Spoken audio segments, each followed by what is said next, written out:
டேய் மனுஷனா பிறந்தா ஒரு லட்சியத்தோட இருக்கணும். அண்ணா குனிஞ்சு தேங்காய் பொறுக்கிறதுனால லட்சியம் இல்லைன்னு நினைச்சுக்காதீங்க. எனக்கு லட்சியம் இருக்குதுங்க. என்ன பின்னால தெரியுது இல்லைங்க அரமனை.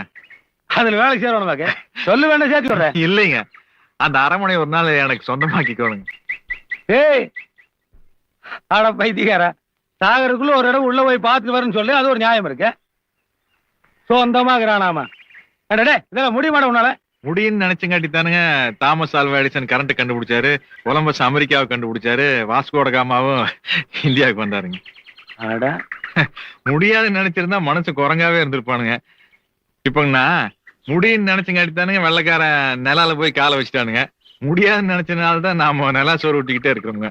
சரி இவ்வளவு விவரமா பேசுற, நாய் கரண்ட மாதிரி பனின்னு போட்டிருக்க. நாய் தானே கறந்துச்சு. எப்போ? காலையில ஒருத்தர் தேங்காய் உடைச்சாருங்க. சரி அதை பொறுக்கிறதுல எனக்கு நாய்க்கு சரியானு போட்டீங்க. நாய் ஜெயிச்சிருச்சாக்கு? இல்லைங்க, நான் தானுங்க ஜெயிச்சேன். நாயை கொண்டு போட்டணுங்க. அட பாவியே, நாயை போய் கொண்டிருக்கான் பாரு. நாம முன்னுக்கு வரணும்னா அப்புறம் நாய் என்னங்க மனசு நின்னுங்க, ஏறி மிதிச்சுட்டு போயிட்டே இருக்க வேண்டியதானு.